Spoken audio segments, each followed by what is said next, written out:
Cher public, nous vous invitons à prendre place confortablement et à fermer la sonnerie de votre téléphone cellulaire. En cas d'incident, veuillez repérer les sorties de secours les plus près de vous. Bon divertissement. 1, 2, 1, 2. OK, c'est bon, on peut y aller. Sophie Durocher. Elle met en scène les arts, la culture et la société. Une représentation pas comme les autres. Sophie Durocher. Dernière semaine de... À vie. Peut-être ma dernière à vie. Voyons. OK, non, c'est parce que mon invité vient d'arriver, puis je l'ai chicané, mais j'ai l'impression qu'il porte des pantoufles avec un pyjama. Mais là, les thermoballs, tu connais pas ça? Non, mais les jeunes font ça. Regarde, c'est des pantoufles North Face, là, comme des pantoufles de chalet. Ils mettent ça l'hiver. Mais ça, l'hiver, ben oui, mais on est-tu l'hiver? On est le 9 juin? Oui, justement, c'est ça. On est l'hiver au Québec. Les deux semaines d'été sont pas encore commencées. Tu sais qu'il y a 2 saisons au Québec, l'hiver puis les vacances de la construction. c'est ça. C'est ça. Après la pluie, le lundi. Puis le lundi, c'est très drôle. Ouais. Pierre Yvelore, bonjour. Cybèle Olivier, bonjour. Allô, Auditeur, bonjour. auditrice de Cube, bonjour. C'est ce qui s'appelle commencer l'émission en chapeau de roue. Ouais. D'ailleurs, je veux commencer juste 2 secondes, Pierre-Yves, avant de passer à toi et à la passionnante entrevue que nous allons faire ensemble. J'étais absente vendredi pour cause de déménagement. Rémi Villemur était là, donc j'ai pas eu l'occasion de parler aux auditeurs, aux auditrices de Cube pour leur dire à quel point on les remercie. Je les remercie personnellement, tous, chacun et chacune, parce qu'on a eu les résultats la semaine dernière des sondages Numéris. Donc, vous êtes de plus en plus nombreux à nous regarder. On vous remercie. C'est pour vous qu'on fait de la radio. C'est pour vous qu'on se lève tous les matins, qu'on travaille fort. On essaye de faire une radio qui vous parle dans tous les sens du terme. Donc, vous êtes fidèles au rendez-vous. Puis, il y a un chiffre qui, moi, m'a beaucoup frappé dans les sondages Numéris, c'est la quantité d'heures d'écoute. Tu sais, on appelle ça la fidélité. Donc, des fois, il y a des gens... Oui, bien sûr, il y a des grosses cotes d'écoute, mais il y a aussi la notion de fidélité, c'est-à-dire combien d'heures dans une journée les gens passent. Et d'après ce que j'ai compris, je suis pas super bonne dans les affaires de sondage, mais d'après ce que j'ai compris, c'est à Cube qu'il y a la plus grande fidélité. Les gens passent en moyenne 3 heures par jour à écouter Cube. Donc, ça, c'est absolument énorme. Donc, excuse-moi, Pierre. Ben non, mais bravo, félicitations. Tu sais, toi aussi, un homme de radio. Oui, puis ce que je retiens de mes années de radio, c'est que tout le monde gagne aussi. C'est un peu comme à l'école des fans, c'est-à-dire que peu importe le sondage qu'on a, on va toujours aller chercher. Puis là, je ne veux pas diminuer on va aller chercher ce qui nous avantage. Exact. Tu sais, Rythme va aller chercher des gains, là. Après ça, l'autre station va dire, ah ben nous, chez les femmes 25-54, là où c'est important peu. Raison. Là, on a la plus grande augmentation. On n'a pas le plus gros chiffre, on a la plus grande augmentation. Nous, on a le moins de pertes. Pendant que toutes les autres en perdent, nous, on gagne. Fait qu'il y a... Il y a ça qui m'amuse quand même si je suis un amoureux puis que j'ai beaucoup de respect pour cet artisanat-là qu'est la radio. Je trouve qu'ultimement, c'est l'école des fans, le jour des sondages. Personne qui dit hey, « Nous, on a vraiment perdu des plumes, ça va pas. » Mais t'as tellement raison que c'est Jean-Philippe Leroux, mon collègue à la réalisation. Que je connais, que j'ai connu à l'époque. Ben, tu me niaises-tu? Et là, ils viennent me corriger en disant c'est pas pantoute 3 heures par jour, c'est 3 heures par semaine. Ah. Mais donc, alors comment... On perd des plumes déjà. Non, c'est pas ça, mais il paraît qu'on est la station quand même où les auditeurs sont le plus fidèles. Mais ça, j'adore ça. En tout cas, on trouve toujours quelque chose de Sophie, positif. à toi pour tes bons chiffres. Et à toi, Cybèle, À aussi. toute l'équipe, Toi, bravo. tu contribues à 2 émissions dans cette station-là. Oui. Enlève Cybèle Olivier de la station s'écroule, toi. T'es tout le temps ici? Tout Oui, le temps là. avec Sophie depuis le début, donc depuis de notre tour En janvier. En janvier, exactement. Donc, je participe, je vais lire des commentaires d'auditeurs, je vais faire le pont avec ceux qui nous écrivent en direct à tous les jours, poser des questions de temps en temps aussi dans les entrevues, mais surtout, je suis la voix des auditeurs au quotidien. Très bien. Voilà. Pierre-Yves, on est rentré en studio, puis vraiment sur les chapeaux de roue, on faisait des blagues avec Benoît Dutrisac sur le fait qu'il y a un sondage, ou en tout cas une espèce d'article qui dit « Les plus beaux hommes du Québec », et c'est Mathieu Baron. Puis toi, tu nous as fait une blague en disant que tu es quand même sur la liste aussi d'un autre... Ben là, c'est un site, c'est mon ami qui m'a envoyé ça, c'est Monde de Stars, puis il y a un palmarès, puis là, elle m'a envoyé ça, elle dit « Ah, t'es dans le top 10, mon Dieu, la tête te rentre plus dans la porte! » Ça m'a vraiment amusé. Mais est-ce que je peux dire en ondes ce que tu as dit à la blague? Je disais ça à la blague. En fait, je faisais référence à la mère d'une amie qui, à un moment donné, en toute bienveillance, m'a dit « Mais t'es vraiment un beau noir. » Et là, il y a une amie à côté de moi qui a jumpé, qui a dit « Mais voyons, madame, ça se dit pas, lise ça. » Genre, t'es beau pour un noir. Oui, puis c'est pas ça qu'elle voulait dire. C'était vraiment je l'ai me vanter, là, mais tu sais, c'était vraiment. Puis là, les deux ont commencé. Ben là, on peut plus dire ça, noir. Ben oui, vous pouvez dire ça, mais puis il y a comme eu un malaise. Puis finalement, je me suis retrouvé avec le. Hey, chicanez-vous pas, là, pour vrai, je prends le compliment. Je comprends ce que vous vouliez dire. Je comprends. Mais moi, je comprends pas ce qu'elle voulait dire parce que c'est comme si, dans sa tête à elle, dans son expérience à elle, les noirs sont pas beaux. Et toi, t'es comme une exception parmi les noirs parce que t'es un beau noir. Je sais pas ce qu'elle a voulu dire, honnêtement. Peut-être qu'il y a ça de. Comment dire, d'ancrer en elle. Ouais. Et qu'elle a voulu saluer ma différence, mais de façon maladroite, ou peut-être qu'elle me tripe dessus. J'en ai aucune idée, mais moi, j'avais pas envie de me chicaner avec elle. Probablement qu'elle a voulu me faire un compliment, puis je l'ai accepté. Mais tu comprends que ce qu'il y a aussi derrière ça, c'est des fois un malaise qu'on a où on sent que même si on pense quelque chose, on sait que parce que la personne en face de nous fait partie d'une minorité visible, on sent que n'importe quelle façon dont on le dit, ça risque d'être mal interprété. Est-ce que tu sens ça des fois? Il y a peut-être des fois des petites maladresses qui sont... parfois, je pense, involontaire. L'autre jour, au resto, je me suis fait aborder par une dame qui, justement, s'est mise à me raconter une anecdote. Puis elle a dit, puis là, il y avait quelqu'un que, ben, comme toi, là, m'a pointé. Puis là, elle s'est rendue compte qu'on ne pointe pas les gens. Puis elle a dit, ben, qu'il y avait la peau sombre. Puis là, elle a dit la peau sombre. Puis là, je vais ah, peau sombre, c'est... C'est curieux, mais c'est oui, je suis un homme noir. Je veux dire, je vous empêche pas de dire le mot noir, mais on dirait qu'elle ne voulait pas le dire parce qu'elle savait. Oui, mais c'est parce qu'on sait plus quoi. Ouais. Je vais te donner un exemple, OK? Récemment, Corneille a écrit un livre, OK, sur son parcours, et Corneille dit à un moment donné, puis il a donné des entrevues en France, puis il est revenu là-dessus en disant « J'haïs l'expression « personne racisée ». Parce qu'on a tous une race. Fait que d'identifier quelqu'un qui est noir en disant personne racisée, c'est complètement ridicule parce que tout le monde est une personne racisée. Fait que, tu comprends, c'est aussi qu'on vit dans un monde où on a comme fait toutes sortes de petites catégories. Puis, il y a 20 ans, peut-être, toi et moi, on aurait été ensemble dans une émission. Mettons, je te donne un exemple. Quand j'ai commencé à co-animer Belle et Bomme avec Norman Brathwaite, il n'y a personne qui a dit « Hey, c'est une blanche qui anime avec un noir, c'est beau la diversité. » Les gens ont dit « Ah, c'est Durocher avec Brathwaite. Ouais. » Point à la ligne. Peut-être, mais si 2025, on n'est plus mais là. Si on retourne, par exemple, aux premières apparitions de Normand Brathwaite dans Chez Denise, c'était pas un... il parlait comme un petit noir, c'était ridicule. Oui, mais est-ce que c'était son désir? Est-ce que c'était... Est-ce que ça prenait ça pour qu'il puisse entrer dans le paysage télévisuel québécois? Maintenant, je veux dire, on s'est ouvert, le visage du Québec a changé, mais à cette époque-là, je pose la question, puis il pourrait mieux y répondre, mais est-ce que Normand avait besoin de caricaturer un homme noir pour avoir sa place? Ben, c'est pas lui, en fait, c'est Denise Filiatro qui écrivait chez Denise. Oui. Mais ce sont toutes des bonnes questions. Mais ce que je veux dire, c'est que les deux exemples que tu nous as donnés de dames qui sont peut-être maladroites, ça vient aussi de... C'est rendu qu'on peut... Avant, on disait le mot en haine.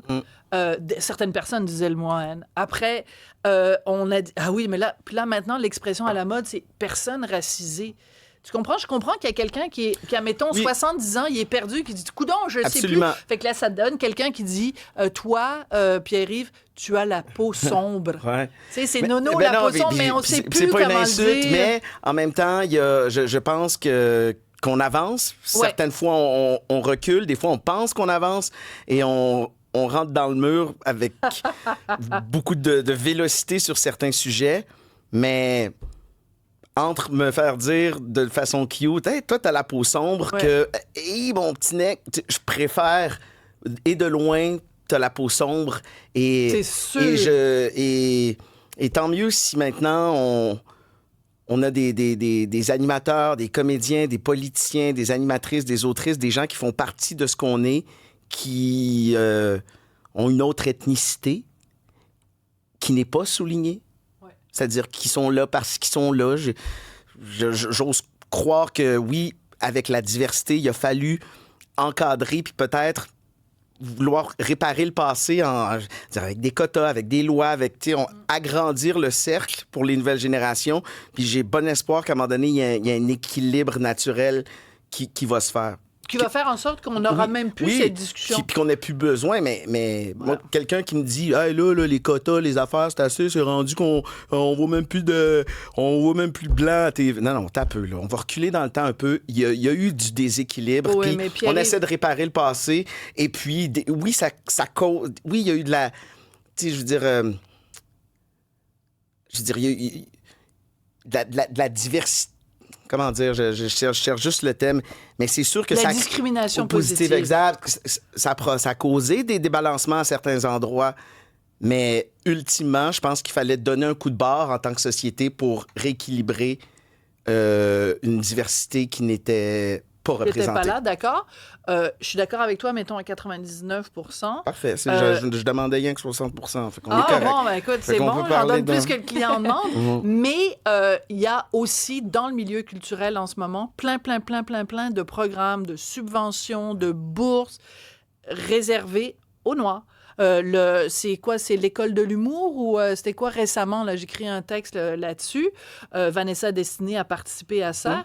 Une formation en humour réservée aux Noirs. Réservé ou destiné aux Noirs? Ben, Vanessa Destinée aux Noirs. Mais réservé, est-ce que c'est... Oui, mais tu trouves pas ça weird? Ben, est-ce que tu le vois? Ça dépend comment le voir. Est-ce que tu vois que c'est comme une secte et on se dit on ne veut pas de blanc ici? Ou on se dit, on a l'impression... c'est clairement indiqué. Ou on se dit, on a envie de favoriser puis de créer un incubateur pour que certaines communautés aient leur place et qu'on leur donne des outils pour se développer pleinement en humour parce que la vie et le paysage humoristique... pas qu'il les a mis de côté, mais a été socialement construit en étant plus bâti autour de des François Mascotte puis des François Morancy. Puis, t'as un petit Anthony Cavanaugh, 20 ans, mais c'est pas mal ça, tu sais. Fait qu'est-ce que... Michel Mambara, il y en a eu d'autres. Oui, mais ce que je veux dire, c'est qu'à ce moment-là, ouvre-le à tout le monde qui est pas blanc. À ce moment-là, ouvre-le aux Asiatiques et aux Latinos. Peut-être qu'ils travaillent là-dessus. Mais on va tout avoir des petites chapelles. Alors, il va y avoir des formations en humour pour les Noirs. Il va y avoir des formations en humour juste pour les Latinos. Des formations en humour juste pour les Asiatiques, juste pour les personnes albinos, juste pour les personnes handicapées de la main droite. Je dis pas que c'est parfait, mais s'il y a des initiatives qui sont inclusives et qui vont nous permettre d'avoir une représentativité plus organique, ben ça prend des fois des trucs un peu plus carrés. Mais si tu me demandes si je suis contre ça, non, parce que j'ai juste hâte de voir qui va sortir de cette cohorte-là. Puis peut-être bien qu'un jour, aux Oliviers, on va regarder le parterre puis on va se dire « Hey, mon Dieu, que c'est coloré. » Ça ressemble vraiment au Québec d'aujourd'hui parce que honnêtement, je suis pas certain que si je regarde le plancher aux Oliviers ou leur tapis rouge, c'est super diversifié. Okay, je parle à travers mon chapeau. Non, mais j'adore cette discussion. C'est une impression. Mais regarde Mariana Mazza qui gagne chaque année des prix de ci puis des prix de ça. Puis on peut pas dire qu'elle est pas populaire. Mariana Mazza, son père est... Je vais évidemment me tromper. Non, mais c'est parce que puis sa mère, elle vient du Venezuela ou d'Uruguay ou de...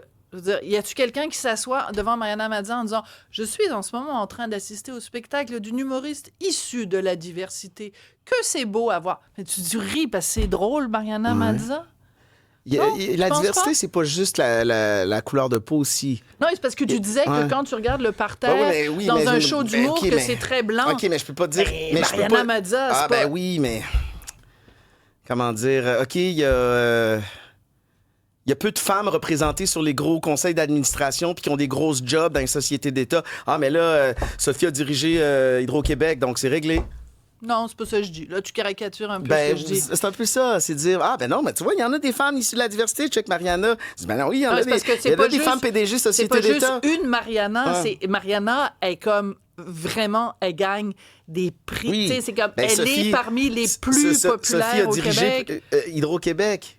Sophie Brochu. Sophie Brochu, voilà. Pardon, Sophie. Mais c'est ça. C'est pas une dirigeante de société d'État. Non, mais ça veut dire qu'en fait, on va se mettre d'accord. C'est quoi la société d'État qui ramène le plus d'argent au Québec?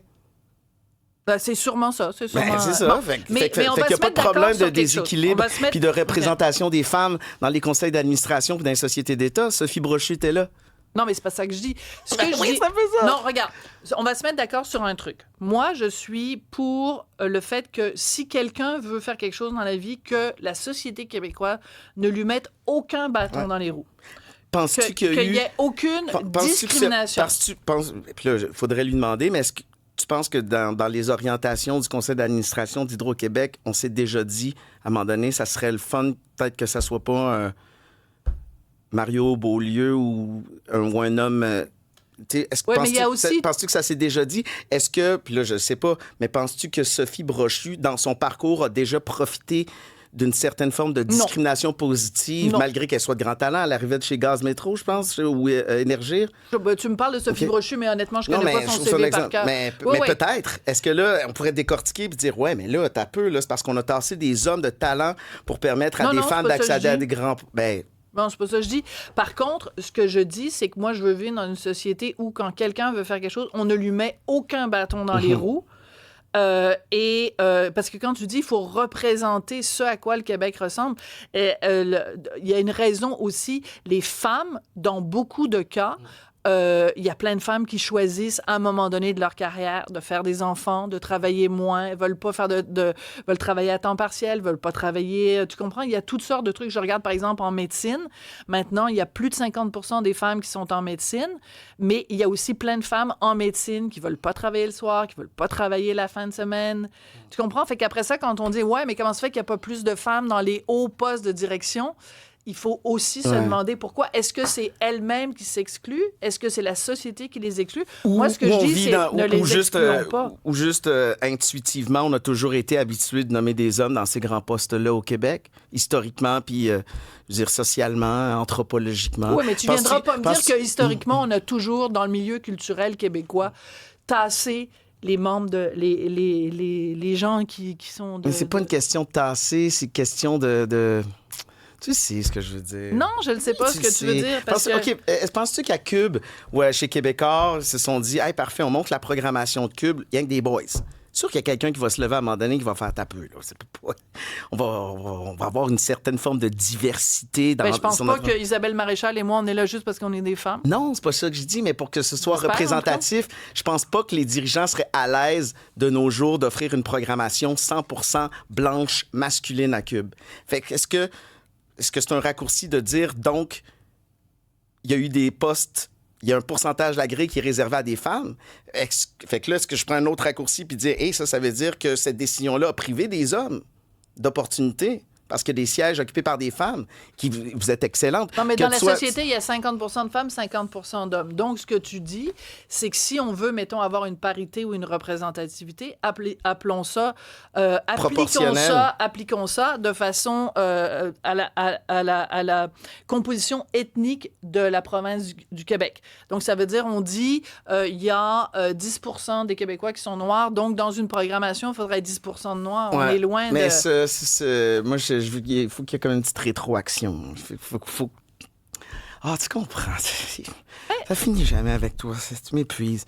Tant mieux s'il y a eu des quotas. Tant mieux s'il y a des quotas.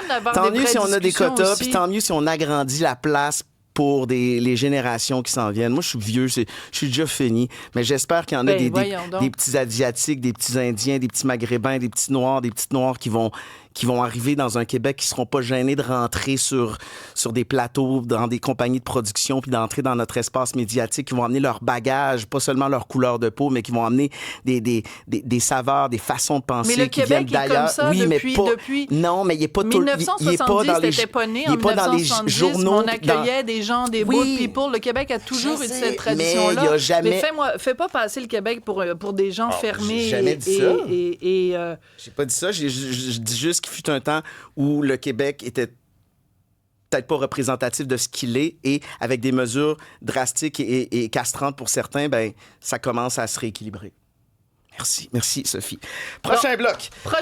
Oui. Non, mais tu restes avec nous parce qu'on était quand même là pour parler de quelque chose. Les Gémeaux, c'est pas toi qui les animes. Non, Gémeaux. Non. C'est ton choix ou c'est pas ton choix? C'est mon choix de me retirer un peu de télévision pour les prochains mois. À part Sans Génie, j'ai comme la fête nationale puis d'autres trucs, j'ai ralenti un peu. Puis c'était un peu ça le deal aussi quand je suis arrivé aux Gémeaux. Okay. C'est comme si tu l'animes tout seul, on pense à un cycle de 2 ans. C'est des cycles. Es-tu content de la job que tu as faite? Oui. Oui? Vraiment. Je suis fier. En fait, je suis surtout fier de moi. Je suis fier de l'effort puis du travail que j'ai mis sur ce projet-là. Je suis fier de ce que j'ai appris. Maintenant, tu lances ça dans les heures puis ça t'appartient plus. Tu sais, est-ce que tu juges ton travail par les codes d'écoute, les sondages? Tu sais, à un moment donné, oui, il y a ça, mais qu'est-ce que je peux contrôler là-dedans? C'est mon effort, mon travail, le travail d'équipe, puis ce que j'ai appris de tout ça. Puis je suis très fier. J'étais un peu naïf d'accepter ça. Après coup, je suis comme, hey, c'est casse-gueule. Pourquoi? Hein? Parce que tu pensais pas à quel point c'était de la pression, puis de beaucoup de travail, puis beaucoup d'heures. Oui, puis tu te rends compte que tu mets toutes ces heures-là, puis que tu veux célébrer la télé, mais qu'il y a tellement de gens qui attendent de voir comment tu vas tomber, tu sais. On dirait que les gens... Le merveilleux monde du show business. On dirait que c'est comme, ah, vas-y, puis là, il va peut-être trébucher. Ah non, OK, il a passé le premier bloc. Ah, non. OK. Ben, je suis pas parano, là, mais puis si c'est ce qui dictait ma vie, je ne ferais rien. Je suis game, moi, dans la vie, puis j'aime ça. Puis tant mieux, je suis de ceux qui célèbrent l'échec, puis c'est ce que je veux inculquer à mes enfants. On apprend vraiment plus quand on se pète la gueule que quand tout va bien. Mais considères-tu que tu t'es pété la gueule? Non, mais c'est juste qu'à un moment donné, j'étais comme, hey, là, écoute, c'est un party, là, c'est pas un débat des chefs, là, c'est les Gémeaux, là, faut dédramatiser. Les gens ont pris ça trop sérieux. Hey, wow, là, on essaie de... Je trouve que ce sont des émissions qui amènent beaucoup de critiques puis des dissensions dans l'académie puis tout. Je suis comme, hey, moi, là, je vais être la tête dans le sable, je vais être pom-pom girl puis on s'amuse. C'est comme ça que je voulais le vivre. J'adore ça. Hey, sais-tu que ça fait comme 21 minutes qu'on se parle puis on n'a même pas parlé du sujet sur lequel je t'ai invité. Mais c'est drôle. Enfin, moi, je trouve ça drôle parce que... On est parti pour commencé avec les pantoufles, mais c'est parce qu'en plus, j'adore la raison pour laquelle tu es là. C'est que tu as travaillé avec l'Office québécois de la langue française, un concours pour donner aux jeunes Québécois le goût de la langue française, et ils ont inventé des mots, puis je veux que tu nous les présentes, parce que c'est absolument magnifique. Des néologismes, en fait, ce sont des mots ou des expressions qu'on utilise ou qu'ils utilisent en anglais, mais qui n'ont pas leur équivalent dans la langue française. Comme par exemple, Heavy Tango. En anglais, on dit un sidewalk salsa. Tu sais, je connaissais même pas cette expression-là. Tu marches dans le trottoir, puis là, ou dans l'allée d'épicerie, puis excuse-moi, t'as un peu gauche, droite. Fait qu'il y a comme un petit malaise, puis une petite danse qui a l'air chorégraphiée, puis après ça, tout le monde repart chacun de son bord. Excuse-moi. Un Heavy Tango. J'adore ça. Ben oui, alors, il faut dire qui a gagné, qui a choisi ça. L'école secondaire Eulalie du Rocher, ici à Montréal. Eulalie du Rocher, tu sais que c'est mon ancêtre, hein? Fait que si t'es fâché contre moi, t'as juste à blâmer Eulalie du Rocher. Elle avait juste pas d'affaire à s'installer au Québec. Excuse-moi. Non, c'est une joke. Non, mais qu'est-ce qui faisait Eulalie du Rocher? C'était une femme. OK, excuse-moi. Et c'était une sœur ou une sainte, quelque chose. C'est Sainte Eulalie, comme pas loin du Madrid. C'est pas vraiment, ça peut pas être mon ancêtre dans le sens, c'est pas mon arrière-grand-mère ou quoi, je sais pas si elle s'est jamais mariée, mais c'est genre la sœur de mon ancêtre Parce qu'il y a un village sur la 20, Sainte-Eulalie, probablement qu'elle a été donc béatifiée. C'est sûrement ça. Le prochain, Faut revoir, c'est magnifique. Ah, ça, c'est beau. C'est l'école secondaire régionale Riverside, au Saguenay. D'ailleurs, beaucoup de jeunes anglophones qui ont désigné la situation lors de laquelle il y a deux personnes qui sont sur le point de se quitter. On se dit au revoir, on se dit salut, puis là, à un moment donné, de manière imprévue, on se recroise comme tout de suite. Tu sais, je te dis, hey, salut Sophie, merci pour l'entrevue, hey, si belle, hey, bye-bye. Puis là, je tourne le coin, vous êtes encore là. Ben, bye. C'est un faux revoir. Mais est-ce que ça pourrait être aussi, t'invites des gens à souper? Puis là, t'es sur le pas de la porte, tu dis, bon, ben là, je me couche, fait que au revoir, bonsoir, là. Puis là, ben là, j'ai oublié de vous raconter la fois que... Là, c'est un faux revoir. Puis là, t'as vraiment hâte que le faux revoir devienne un vrai au revoir. Et le dernier, Célib Louis. Célib Louis. On dit Starstruck. Tu sais, tu rencontres, je sais pas, moi, c'est Bono. Et là, t'es pétrifié, puis là, t'es un peu mal à l'aise, puis tu le fixes, puis t'as envie de parler, puis là, tu dis maladresse parce que tu es Célib Louis. Alors, il y a plusieurs écoles, 11 établissements scolaires qui ont travaillé avec ce mot-là, et puis c'est juste de se dire que la langue n'appartient pas qu'aux membres de l'Académie française, qu'on peut avoir du fun avec des mots, créer des mots valises. Ces mots-là vont se retrouver des vieux hommes blancs, cisgenres de plus de 50 ans. Ah, mais Dany Laferrière? C'est pas vrai. fois. Très drôle. Et puis, je fais un party à Montréal. Oui, le 19 juin. Le 19 juin. Ça s'appelle l'apéro pleine lune. Ouais, spécial solstice. On fait ça au House Gang Plaza sur Saint-Hubert. En fait, tu connais bien, toi. Oui, on a fait Plaza Plaisir là-bas. En fait, je m'adresse à tous ceux et celles qui aimaient aller clubber dans le temps puis qui disent « c'est pas vrai que je vais sortir à 11h le soir. » Moi, je veux que ça commence à 5h30 puis à 9h30, c'est fini parce que je travaille demain. J'ai 3 enfants, la gardienne. Mais à 7h15, c'est une ambiance de club. Là. C'est la folie très furieuse. bizarre, ouais. À 9h30, je mets ma dernière essayer tune. ça avec Ben oui. Martino. Tu Les- vas nous faire danser. Ben oui, vous allez être chaud. DJ, PY. Fait que les Je billets sont t'embrasse. disponibles sur le Merci site du House pour Gang tout. Plaza. Merci. T'es un bon vendeur. Oui, Merci achetez vos beaucoup. billets. À la prochaine chicane. À chaque fois qu'on se parle, on On se chicane. pogne tout le temps. On se pogne tout le temps. T'es Mais je t'aime fatigant. quand même. Moi Moi, aussi. c'est toi aussi, t'es fatigant.